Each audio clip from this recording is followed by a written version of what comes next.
Hi everyone, welcome back to Digital Partners. In today's video, we are going to show you how to see Gmail password on Samsung. Let's get started. First, open the settings on your Samsung phone.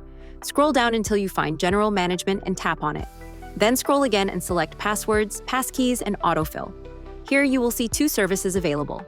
Choose the one where your passwords are saved. In this case, select Google. Now use the search bar at the top and type Google.